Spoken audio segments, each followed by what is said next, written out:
Captain Jake Morrison was drinking his morning coffee when the warning light started flashing red across the command center. He set down his cup and walked quickly to the main console where Lieutenant Amy Carter was staring at her screen with wide eyes. "What do we have?" Carter, Jake asked, looking over her shoulder at the display. "Sir, we're getting a priority transmission from deep space. It's coming from the Galactic Arbitration Council." Amy's voice was tight with concern. "They're using the emergency diplomatic channel." Jake felt his stomach drop. In the 3 years since Earth had made contact with alien civilizations, they had tried to stay out of galactic politics. The human colonies were still small and weak compared to the massive alien empires that controlled most of the galaxy. Getting attention from the galactic court was never good news. "Put it through to the main screen," Jake ordered. The transmission crackled to life, showing a tall alien with blue skin and 4 arms. Its voice was translated by the computer into flat, emotionless English. "This is High Administrator Vex of the Galactic Arbitration Council. By the authority granted to us by the Galactic Charter, we hereby summon the species known as humans to appear before our court system to answer charges of violations against interstellar law." Jake exchanged glances with Amy. This was worse than he had feared. The alien continued speaking. "The charges include unauthorized colonization of star systems designated as Kepler 442, Ross 128, and Proxima Centauri b.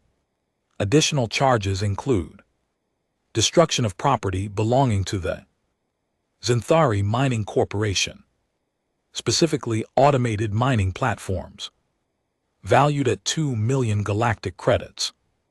The final charge concerns the incident known as the Battle of Kepler Station, resulting in the destruction of 6 galactic peacekeeper vessels. 6 peacekeeper ships, Amy whispered. "But those were pirates attacking our supply convoy." The transmission wasn't finished. "Earth authorities have 30 standard days to send representatives to Nexus Prime for trial proceedings.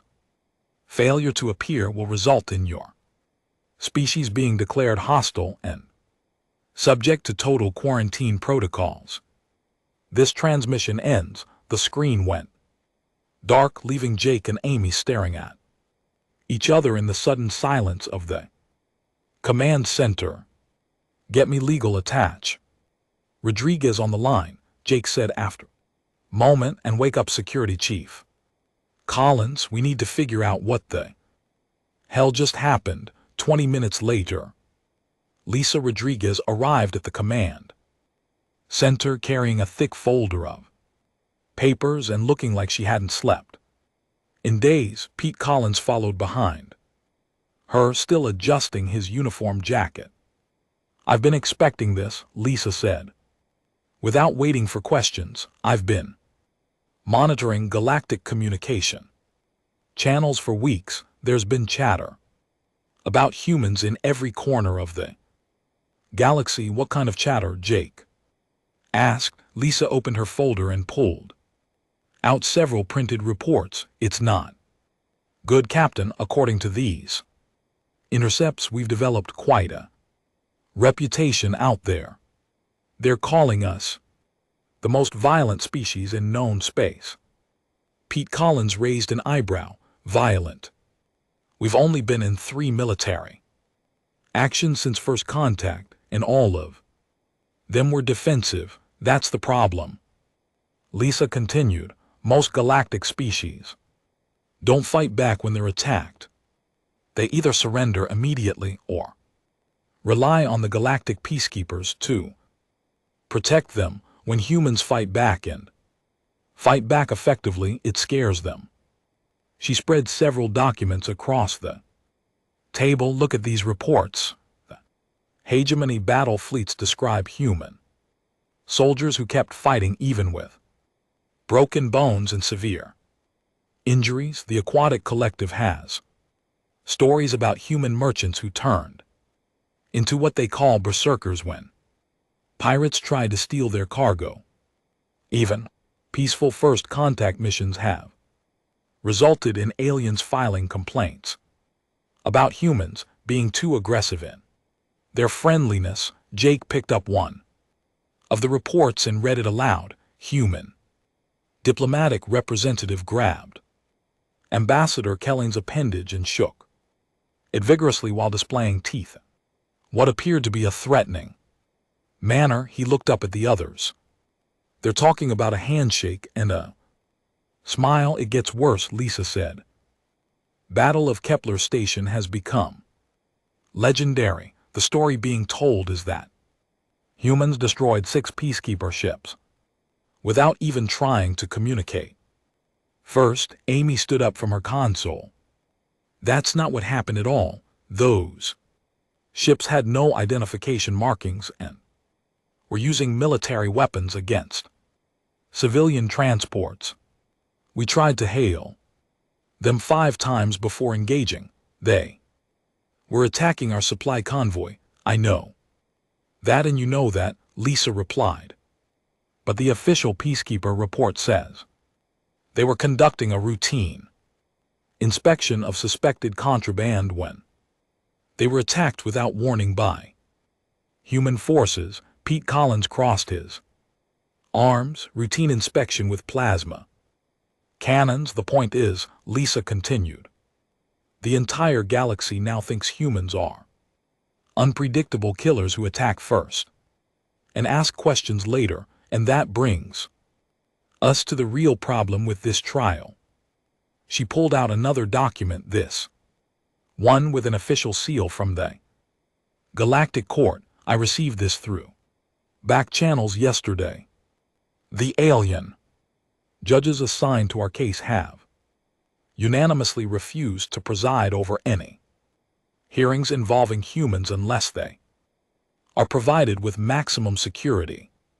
Protection from what? Jake asked. From us, Lisa answered. They're demanding armored Bailiffs, energy shields and neural disruptor weapons in the courtroom. They're treating us like we're some kind of savage monsters who might attack the judges during the proceedings. The command center fell silent as everyone absorbed this information. Finally, Pete spoke up. So, let me get this straight. We're being charged with crimes we didn't commit, based on reports that don't tell the whole story, and the judges are so afraid of us that they need military protection just to be in the same room.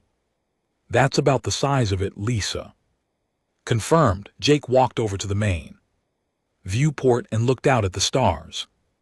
Earth was just a small blue dot in the distance, and beyond that were the human colonies scattered across a dozen star systems, 3 million people depending on him to keep them safe. What happens if we don't go? He asked. Total quarantine, Lisa replied. No trade, no communication, no travel beyond our current systems, and if we try to expand anyway, every species in the galaxy will consider us fair game for attack, and if we do go unknown, the galactic legal system is designed for species that submit to authority. Without question, I'm not sure how they'll handle humans who actually try to defend themselves in court. Jake turned back to face his team. How long do we have to prepare? 30 days to reach Nexus Prime, Lisa answered. The journey will take most of that time, even with our fastest ship. Then we better get started. Jake moved to the communications console.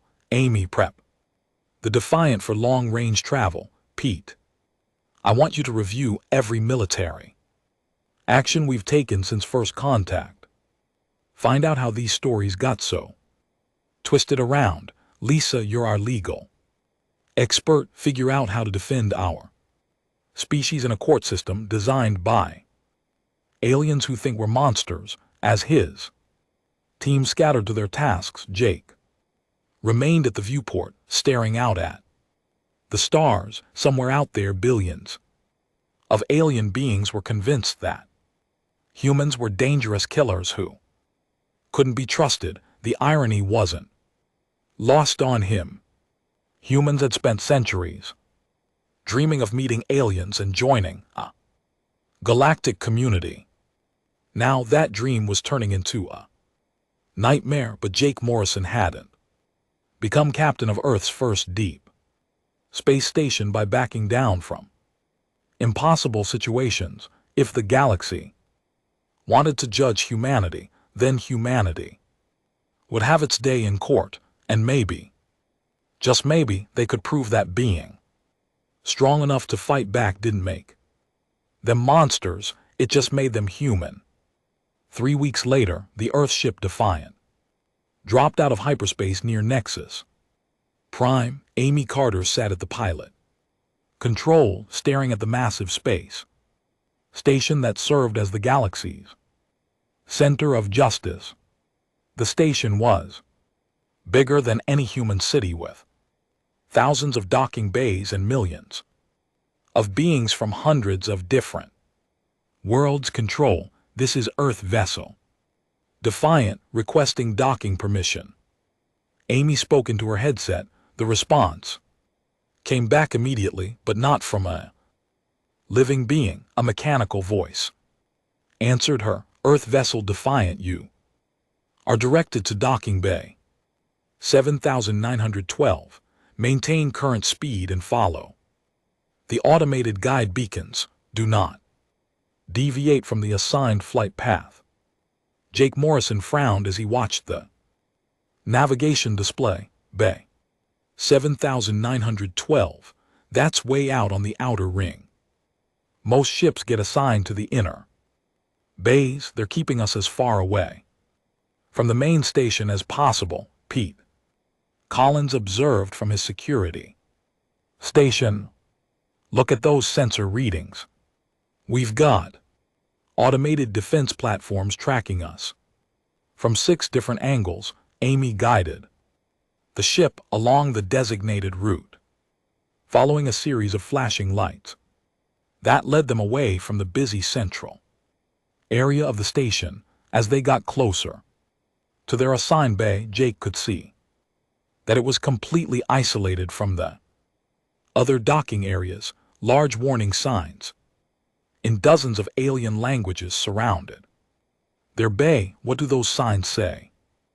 Jake asked Lisa Rodriguez, who was studying them through her translation device. Quarantine zone authorized. Personnel only. Danger potentially. Hostile species. Lisa's voice was flat with disappointment. They're treating us like we have some kind of disease.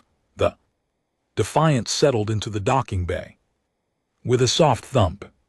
Through the viewports they could see the bay was empty, except for several large robotic units that immediately began scanning their ship. No alien workers approached them. No ground crew came to help with docking procedures. Incoming transmission, Amy announced. The main screen flickered to life, showing a tall, crystalline being with multiple arms and what appeared to be gemstones growing from its head.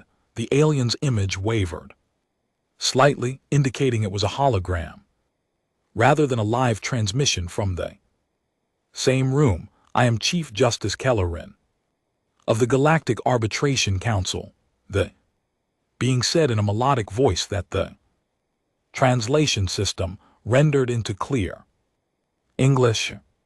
I welcome you to Nexus Prime, though I must admit this is the first time I have been required to address defendants through remote holographic transmission required. Jake stepped forward. Your Honor, we're here voluntarily to answer the PIO charges against our species. We have no Intention of causing any trouble, Chief. Justice Coren's crystalline features shifted in what might have been. Surprise, your reputation precedes you. Captain Morrison, the court has received extensive testimony regarding human, military capabilities and psychological profiles. Based on this evidence, we have determined that direct contact with your species presents an unacceptable risk to court personnel. Lisa Rodriguez moved to stand beside Jake.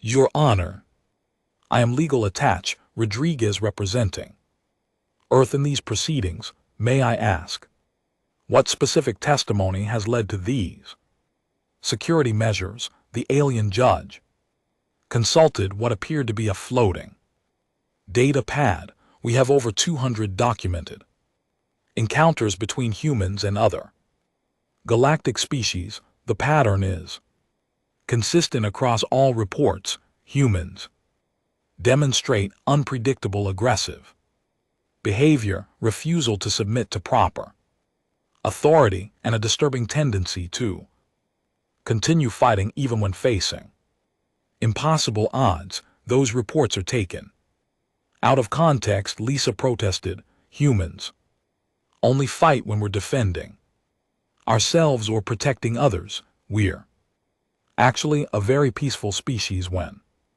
treated with respect. The hegemony battle fleets would disagree.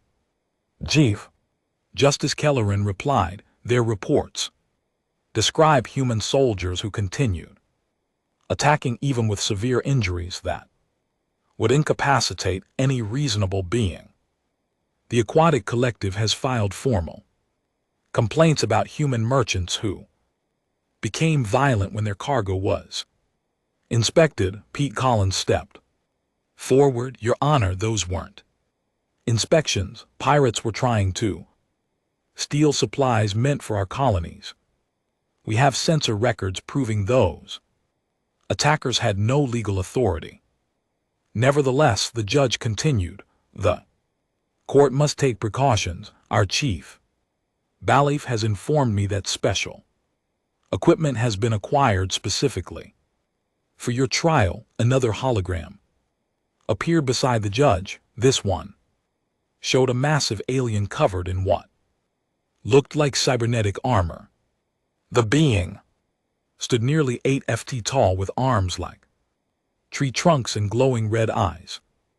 I am Chief Bailiff Thne Greystone of the Kryn warrior caste. The armored figure announced, my people have served as peacekeepers in this court for over 3 centuries. Never before have we required military-grade powered armor and energy shields to maintain order in a legal proceeding. Jake stared at the heavily armed alien. You're expecting us to attack the court? Humans are unpredictable, Thane replied. Our intelligence reports indicate that your species has evolved on a world filled with predators and natural disasters.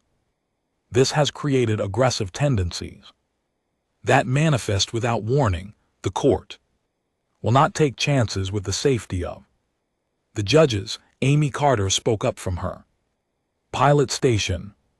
We've been sitting in this docking bay for 20 minutes. Have we shown any aggressive behavior at all? Chief Justice Coren's gemstone head tilted slightly. Your current calm demeanor could be deceptive. Many species have reported that humans appear peaceful until suddenly erupting into violence. That's not how it works, Lisa said, frustration creeping into her voice. Humans don't just randomly attack people. We respond to threats and injustice, but we don't start fights for no reason. The Battle of Kepler Station suggests otherwise, the judge replied.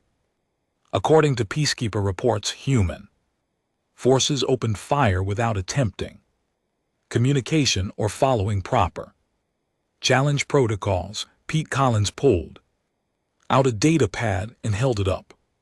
Your Honor, we have complete sensor logs from that engagement. The attacking ships were firing on civilian transports and refused to respond to our hails. We followed standard defensive procedures.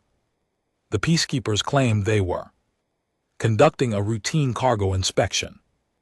Chief Justice Karen said, with plasma cannons. Amy asked incredulously, what kind of inspection requires military-grade weapons? The judge's hologram flickered as he consulted his notes. The peacekeepers state that human cargo vessels often carry contraband weapons and require firm handling. Lisa Rodriguez held up her own data pad. Your Honor, I have manifest for every human cargo ship in that convoy. They were carrying food, supplies, medical equipment, and farming tools to our colonies. No weapons of any kind.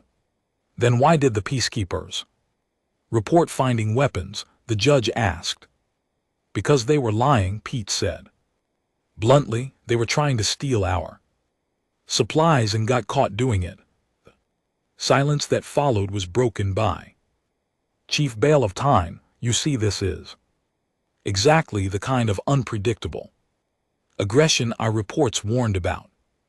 Humans make wild accusations against respected galactic institutions. They're not wild accusations if they're true, Jake replied. Your Honor, we came here in good faith to answer these charges. All we ask is that you examine the actual evidence rather than relying on biased reports. Chief Justice Karen's crystalline features seemed to dim slightly. Captain Morrison, I appreciate your position, but the court must follow established safety protocols.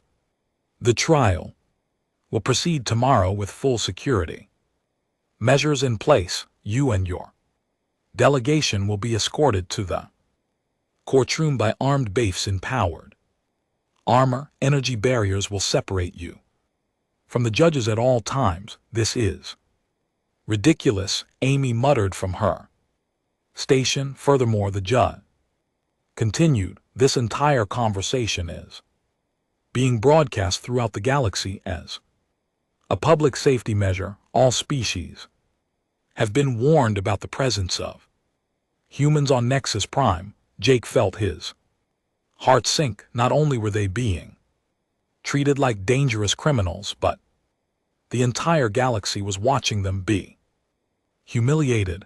Every word they spoke was being used as evidence of human aggression. Your Honor, Lisa said carefully, is there anything we can do to demonstrate that humans are not the threat you believe us to be? Survive the trial without attacking anyone, Chief Justice Karen replied. That alone would be more than most species expect from your kind. The holograms flickered and disappeared, leaving the human delegation alone in their isolated docking bay. Through the viewports they could see more automated defense systems moving into position around their ship. Pete Collins checked his security readings. We're completely surrounded. They've got enough firepower out there to destroy a battle cruiser. All this for 4 humans with no weapons, Amy said, shaking her head. Jake looked around at his team. Tomorrow they would walk into a courtroom where everyone expected them to be monsters. The judges would be hiding behind energy shields while armored bailiffs stood ready to shoot them down at the first sign of trouble. Get some rest, everyone, Jake said. Finally, tomorrow we prove that being human isn't a crime. As his team prepared for what might be the most important day in human history, Jake wondered if they were already doomed before the trial even began. How do you prove you're innocent when everyone believes you're guilty just for existing? The next morning, 6 heavily armored bailiffs arrived at the Defiance docking bay. Each alien stood, over 7 feet tall, and wore powered armor that hummed with energy. Their faces were hidden behind helmets with glowing visors, and they carried weapons that looked like they could punch holes through starship holes. "Human delegation, you will follow us to the courtroom," announced the lead bailiff through an external speaker. "Do not make any sudden movements. Do not reach for anything without permission. Keep your hands visible at all times." Jake Morrison looked at his team. Lisa Rodriguez carried only a briefcase full of legal documents. Amy Carter and Pete Collins were completely unarmed, yet they were being treated like the most dangerous criminals in the galaxy. "Understood," Jake replied. "We'll cooperate fully." The walk through Nexus Prime's corridors was like a parade of fear. Hundreds of alien beings lined the walls to watch the humans pass, but none came within 50 ft. The Bailiffs had cleared a wide path, and automated barriers kept the crowds at a safe distance. Jake could hear whispers in dozens of languages, all translated by his earpiece into words like dangerous, violent, and unpredictable. The courtroom itself was unlike anything Jake had ever seen. It was enormous, with seating for thousands of spectators, but the entire front section had been cleared and surrounded by energy barriers that flickered with blue light. The judges sat behind thick, transparent shields on a raised platform that put them 20 ft above the floor. More armored bailiffs stood at every entrance, weapons ready. "This is insane," Amy whispered as they were escorted to a small enclosed area in the center of the room. "They've built a cage for us." The enclosed area was surrounded by energy barriers on all sides, with only a small opening that sealed shut. Once they were inside, the humans found themselves standing in what was essentially a transparent box, completely cut off from the rest of the courtroom. Chief Justice Karen's voice boomed through speakers. "This court is now in session. We are here to determine the guilt or innocence of the species known as humans in regards to multiple violations of galactic law." The prosecutor stood up at a podium far from the human delegation. It was an aquatic being in a water-filled suit with tentacles that waved dramatically as it spoke. "Honored judges," the prosecutor began, "I'm Advocate Zephyro of the Aquatic Collective. Today I will prove that the species called humans represents a clear and present danger to galactic peace and stability." Zephyr activated a holographic display that showed scenes of destruction, broken space stations, damaged ships, and debris fields filled the air above the courtroom. "Behold the aftermath of human aggression," the prosecutor continued. "In System Kepler 442, they destroyed 3 automated mining platforms belonging to the Peaceful Zenthari Corporation. These platforms were worth millions of credits and were operating under full galactic legal authority." Jake started to speak, but Lisa Rodriguez put a hand on his arm. To stop him, she pressed a button on their communication panel. "Objection." "Your Honor," Lisa said through the courtroom speakers, "those mining platforms were poisoning the water supply of our agricultural colonies. We have documented proof of environmental damage. The prosecution will present its full case before the defense responds," Chief Justice Caller announced. Advocate Zefrain continue. The aquatic prosecutor's tentacles waved with what appeared to be satisfaction. In System Ross 128, humans established colonies on 3 worlds without proper authorization from the Galactic Administration. When peaceful corporate representatives arrived to negotiate resource-sharing agreements, the humans responded with threats and displays of weapons. Amy Carter leaned over to Pete Collins. Resource sharing, they wanted to take half our food production in exchange for letting us stay on our own planets. The holographic display changed to show the Battle of Kepler Station. The images were dramatic, showing human ships firing on what looked like peaceful vessels, and here we see the most disturbing example of human violence. Zephyr continued. 6 galactic peacekeeper vessels were conducting a routine inspection of suspected contraband when they were attacked. Without warning, the humans destroyed all 6 ships, killing over 200 personnel. The prosecutor paused for effect, letting the horrific images sink in with the watching crowd. These were not acts of self-defense, honored judges. These were unprovoked attacks by species that values violence over diplomacy. Chief Justice Karen's crystalline head turned toward the human delegation. The defense may now present its case. Lisa Rodriguez stood up and activated her own holographic display. Your Honor, the prosecution has presented half-truths and deliberate distortions. The real story is very different. Her display showed the same mining platforms, but from a different angle. Instead of simple industrial equipment, they looked like massive machines that were tearing chunks out of the planet's surface. The Zenthari mining platforms were not conducting peaceful operations, Lisa explained. They were strip mining the planet's crust and dumping toxic waste into the groundwater. Our colonies were facing starvation and poisoning. When we asked them to stop, they ignored us completely. The images changed to show test results and environmental data. We have soil samples proving that the mining operations made the water undrinkable.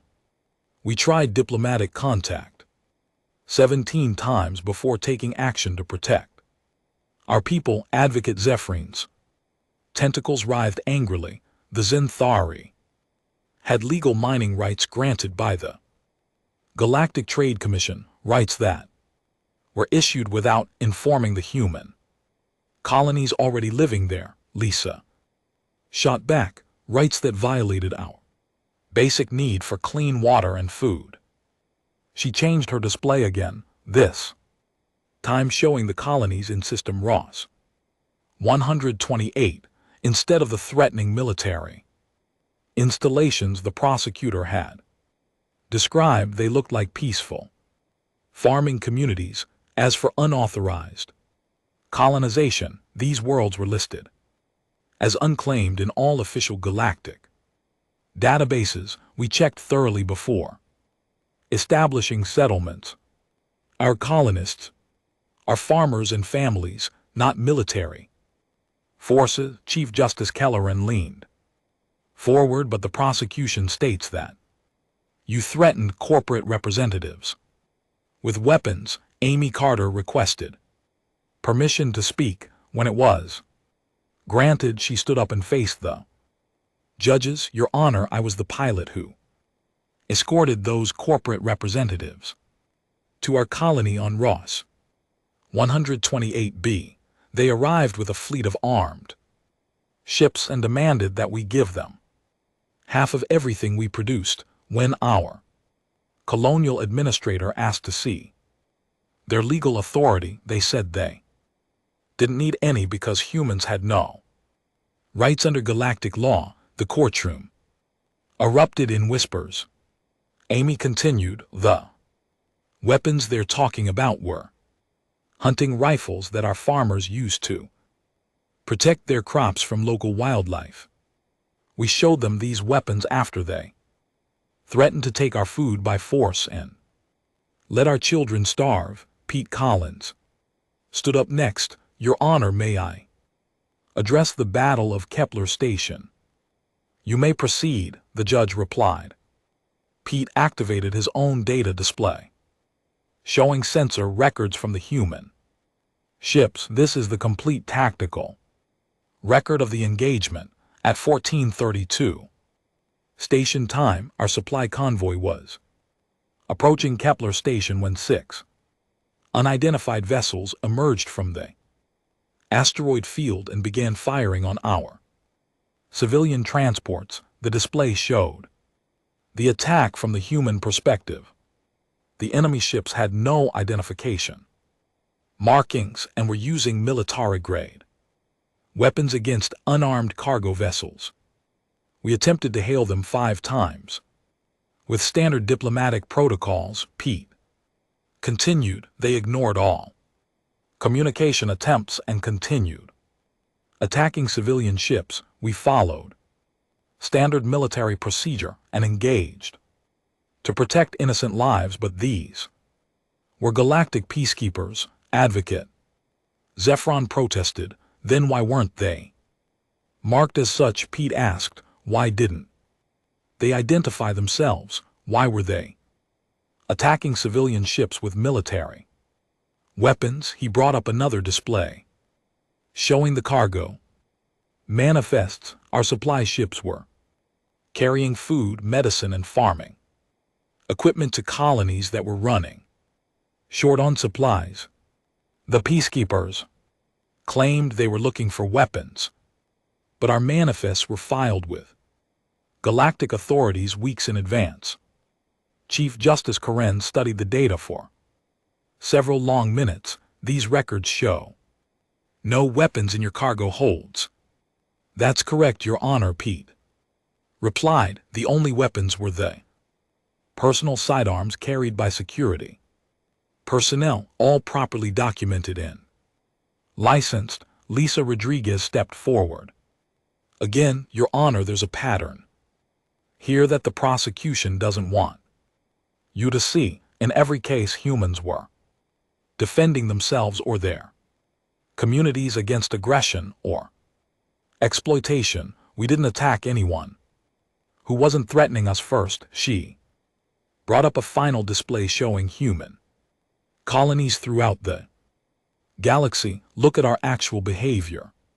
Human colonies trade peacefully with over 40 different species. We have defense agreements with 12 smaller civilizations who asked for our protection. We've provided humanitarian aid to 6 different worlds hit by natural disasters, lies, and propaganda. Advocate Zephyr hissed through his translator. Humans are violent by nature. They cannot be trusted. Jake Morrison finally requested permission to speak. When the judge nodded, Jake looked directly at the crystalline being. Your Honor, if humans are so violent and unpredictable, why haven't we attacked anyone in this quarter? The second day of the trial brought even more spectators to the courtroom. Word had spread throughout Nexus Prime that the humans were actually defending themselves rather than simply admitting guilt. Many alien species had never seen anyone challenge the galactic legal system before. Chief Justice Karen called the court to order. Today we will hear testimony from witnesses to the alleged human crimes. The prosecution may call its first witness. Advocate Zephyr activated his communication device. The prosecution calls Administrator Vex of the Zinthari Mining Corporation. A tall, gray-skinned alien materialized in the witness hologram area. It had 6 arms and wore expensive-looking robes covered in glowing symbols. Administrator Vex, the prosecutor began. Please tell the court about your encounter with human Colonists in the Kepler 442 system, the Xanthari administrators. Voice was smooth and confident. We had fully legal mining rights to that system, granted by the Galactic Trade Commission. Our automated platforms were conducting routine resource extraction when the humans arrived and immediately began making unreasonable demands. What kind of demands? Zafrain asked. They wanted us to stop all mining operations. They claimed our work was somehow harming their illegal colonies. When we explained that their settlements had no legal standing, they became violent and destroyed 3 of our platforms. Lisa Rodriguez stood up. The human enclosure. Your Honor, may I cross-examine this witness? You may proceed, Chief Justice. Corinne replied. Lisa activated her holographic display showing official galactic documents. Administrator Vex, when did the Xanthari Corporation apply for mining rights in the Kepler 442 system? The alien administrator shifted uncomfortably. I believe it was approximately 2 years ago. According to these records, it was exactly 18 months ago, Lisa corrected. And when were they human colonies established in that system? I'm not certain of the exact date, Vex replied. The colonies were established 4 years ago, Lisa said, bringing up more documents. So the human settlements existed for over 2 years before your corporation even applied for mining rights. How can you call them illegal when they were there first? Advocate Zephyrin waved his tentacles angrily. The humans never filed proper colonization papers with the Galactic Administration because we didn't know we needed to. Amy Carter called out from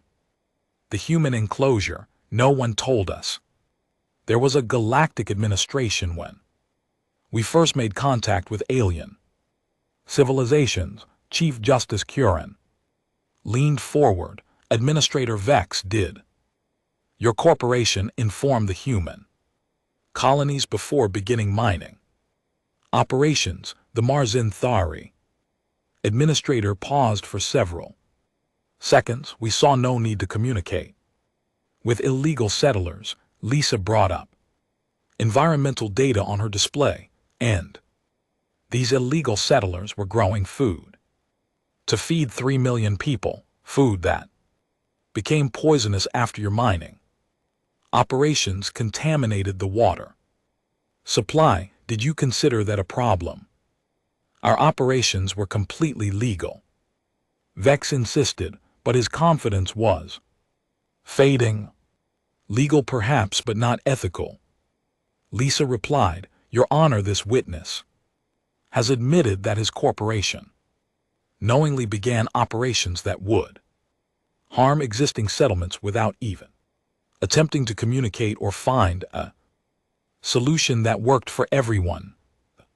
Prosecutor quickly called his next witness, but the damage was already done. The pattern was becoming clear to everyone in the courtroom. The next witness was Captain Dryland of the Galactic Peacekeepers, testifying about the Battle of Kepler Station. He appeared as a hologram wearing an elaborate uniform covered in medals and rank insignia. Captain Drayan, advocate Zephyrin began. Please describe the incident that resulted in the destruction of 6 peacekeeper vessels.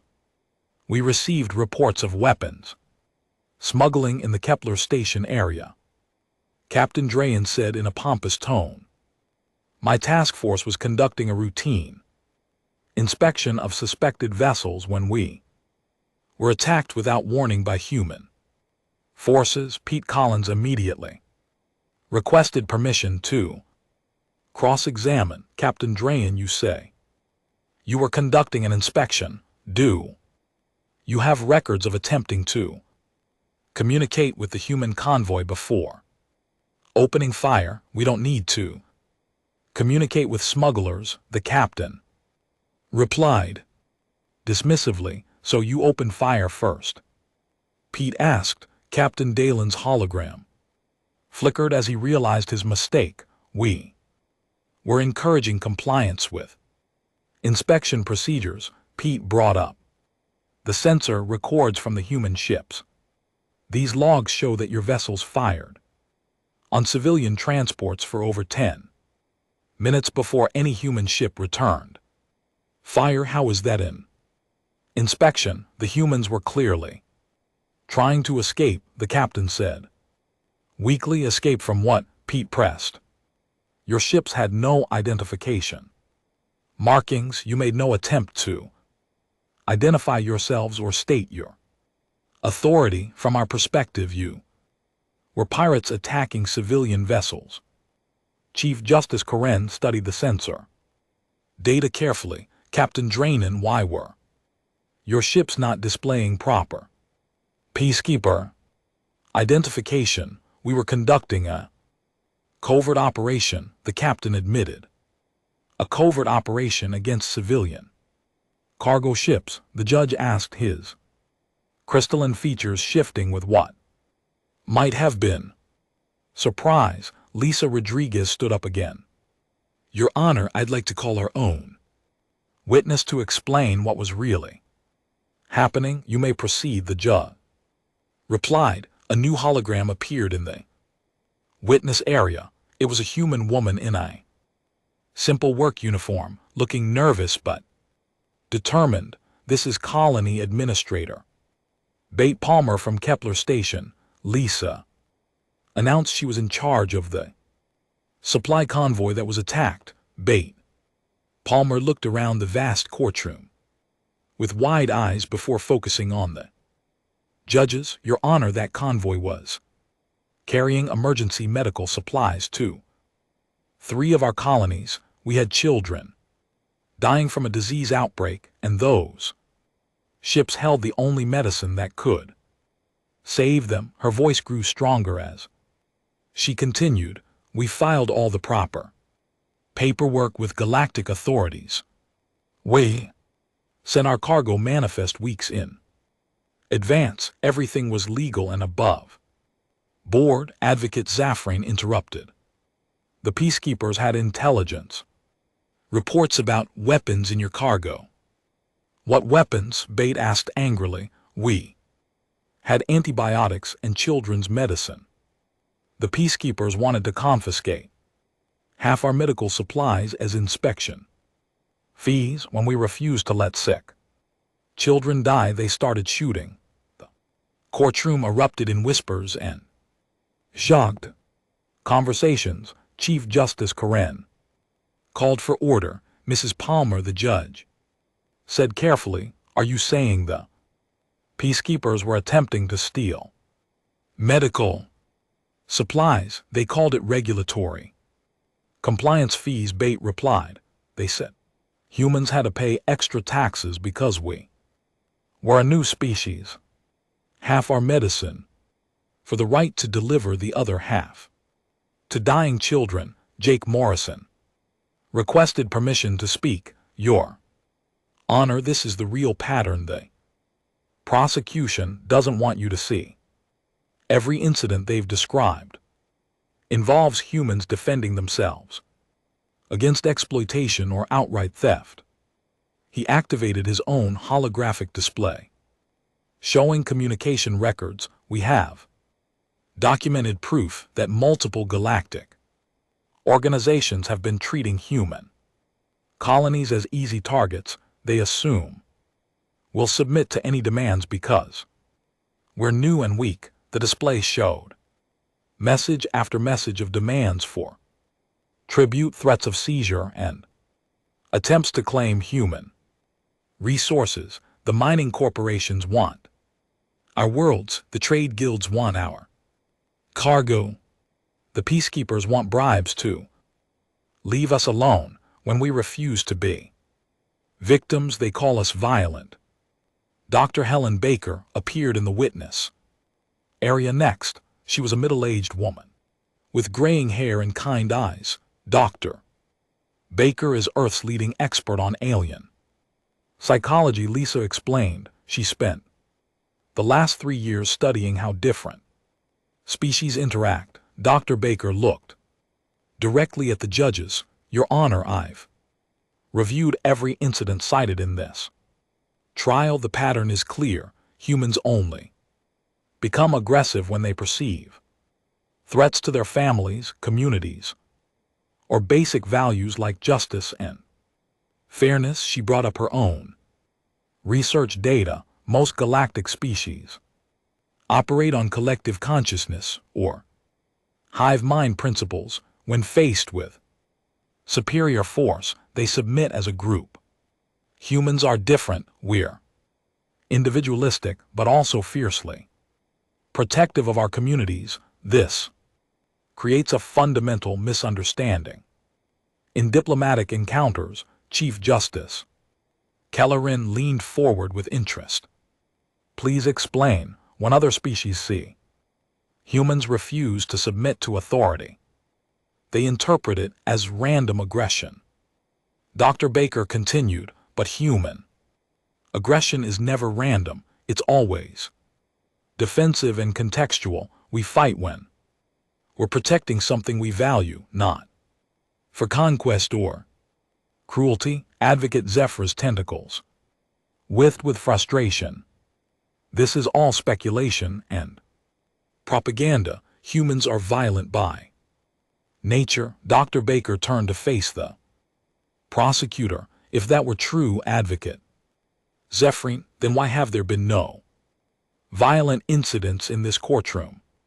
The human delegation has been treated as criminals surrounded by armed guards and locked in an energy cage, yet they've remained perfectly calm and respectful throughout these proceedings. Question hit the courtroom like a thunderbolt. Alien spectators looked around nervously, suddenly realizing that despite all their fears, the humans had done nothing threatening at all. Chief Justice Karen's crystalline head tilted as he considered this. Dr. Baker raises an interesting point. If humans are inherently violent, the third day of the trial began with a courtroom that looked completely different. The energy barriers around the human delegation had been lowered. During the night, the heavily armored Bailiffs now stood at relaxed attention rather than combat readiness. Most surprisingly, the spectator sections were packed with alien beings who no longer looked afraid. Chief Justice Karen entered the courtroom with the other judges. His crystalline features seemed brighter somehow, as if the gemstones in his head were glowing with new understanding. This court has reached its decision, the judge announced. His voice carried clearly through the vast room without need for amplification. After careful review of all evidence and testimony, we find the charges against the human species to be without merit. The courtroom erupted in cheers from many of the alien spectators. Jake Morrison felt relief wash over him like a cool wave, but the judge wasn't finished. Furthermore, Chief Justice Karen continued, this court finds evidence of systematic exploitation and illegal seizure of human property by multiple galactic organizations. The Zenthari Mining Corporation is hereby ordered to pay full compensation for environmental damage to human colonies. The galactic peacekeepers are censured for conducting illegal operations against civilian vessels. Advocate Zephyr's tentacles thrashed wildly in his water suit. This is outrageous. You cannot punish established galactic institutions based on the word of these violent primitives. The judge's crystalline head turned toward the prosecutor with what could only be described as anger. Advocate Zephyrin, your own witnesses admitted, under oath to illegal activities. The evidence presented by the human delegation has been verified by our own investigators during the recess. Chief Justice Caller activated a holographic display that showed dozens of documents and communication records. Our investigation has revealed a pattern of exploitation targeting not just humans, but 17 other newly contacted species. Over the past century, the human response was simply the first time anyone fought back.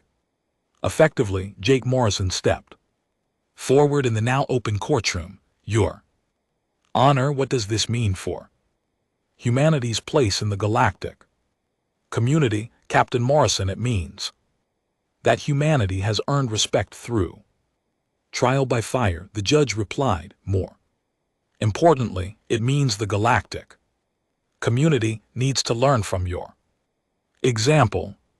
Chief Bailiff Tyne Greystone approached the human delegation without his helmet. His scarred face showed genuine respect as he extended a massive hand toward Jake. Captain Morrison, I owe you an apology, Tyne said in his deep voice. My people judged you based on fear rather than understanding. You have shown honor in the face of injustice. That is something my warrior culture values above all else. Jake shook the alien's hand, surprised by the firm but gentle grip.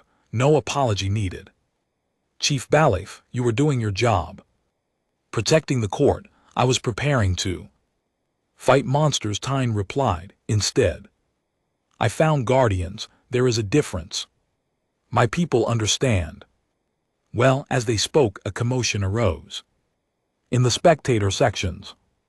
Dozens of alien beings were standing up and requesting permission to address the court. Chief Justice Karen looked surprised but granted the request.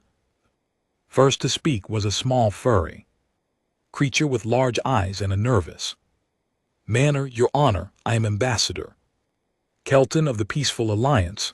My people have been subjected to the same kind of exploitation described in this trial. We would like to request human protection for our trade convoys.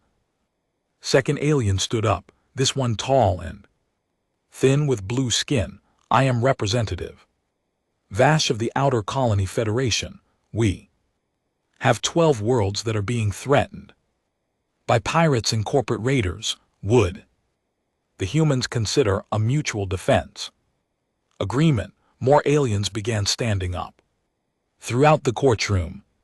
Species after species requested human assistance, protection, or alliance. Jake looked around in amazement as the very beings who had feared humans days before now sought their friendship. Chief Justice Karen called for order. It appears that humanity's reputation has undergone a significant transformation. Captain Morrison, how does your government respond to these requests? Jake looked at his team, then back at the judge. Your Honor, Earth has always believed in protecting those who cannot protect themselves. We would be honored to discuss mutual defense agreements with any peaceful species. Lisa Rodriguez stepped forward with her briefcase. Your Honor, I've been working during the recess to draft a framework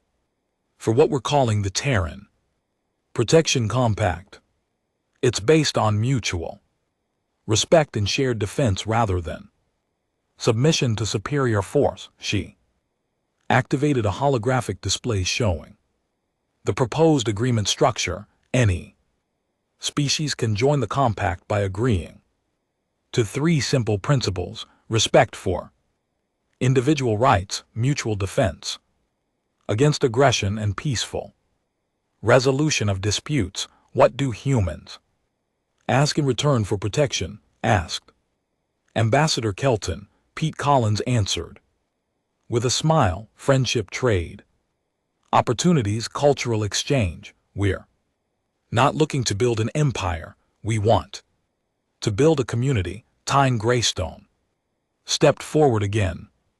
The Kryn warrior clans would be honored to join such a compact. We have long sought allies who understand that true strength comes from protecting others, not conquering them. Chief Justice Kellerin nodded approvingly. This court officially recognizes the Terran Protection Compact as a legitimate alliance structure under galactic law. Any species wishing to join may do so freely. The response was immediate and overwhelming. Over 30 different species requested membership. In the compact, before the court session ended, representatives formed long lines to speak with the human delegation, offering everything from advanced technology to valuable trade resources.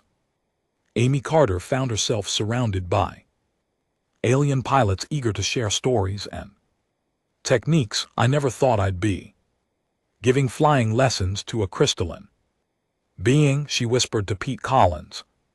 Pete was deep in conversation with several alien security chiefs about defensive strategies and protection protocols. They're not warriors like humans, he observed, but they're smart. And they learned quickly. With the right training, they could defend themselves. As the day progressed, Jake found himself in an impromptu diplomatic meeting with dozens of alien leaders. The isolation booth that had been their prison was now the center of galactic diplomacy. Captain Morrison, said a reptilian alien with golden scales, my people have mining expertise that could help restore the damaged worlds. In exchange, we ask only that human security forces help protect our deep space operations from pirates. Ambassador Synth Jake replied, that sounds like exactly the kind of cooperation we hoped for. Lisa Rodriguez was frantically taking notes as agreement after agreement was proposed and accepted. Jake, we're going to need a much bigger diplomatic staff, she whispered during a brief break. Good problem to have, Jake replied with a grin. As the formal court session ended, Chief Justice Karen approached the human delegation personally for the first time. Without the energy barriers between them, Jake could see that the crystalline being was actually quite beautiful, with faceted features that reflected light like a living jewel. Captain Morrison, I must make a personal apology, the judge said. My people pride themselves on wisdom and fairness, yet we allowed fear to cloud our judgment. You have taught us a valuable lesson about the difference between strength and violence. Your Honor, you gave us a fair trial when many wouldn't have, Jake replied. That's all we ever asked for. The judge's crystalline features shifted in what might have been a smile. The galaxy is about to change, Captain. For too long, it has been dominated by those who exploit the weak. Now it will be protected by those who defend them.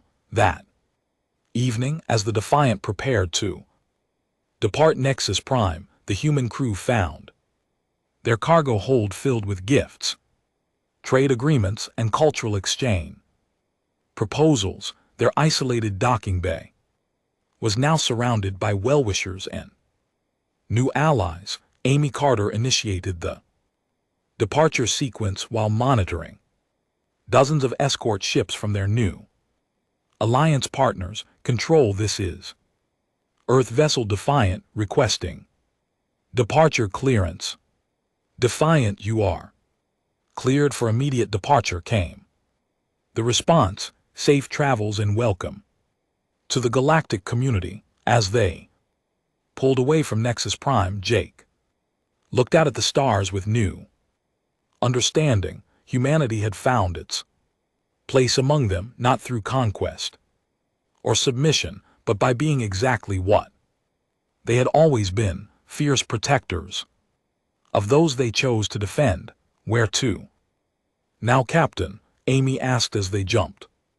To hyperspace, home first, Jake replied. We have a lot of people to tell about humanity's new job as guardians of the galaxy. The stars streaked past their viewports as the Defiant carried news of humanity's transformation from feared monsters to beloved protectors. Behind them, 37 species began preparing for a new age of mutual defense and cooperation.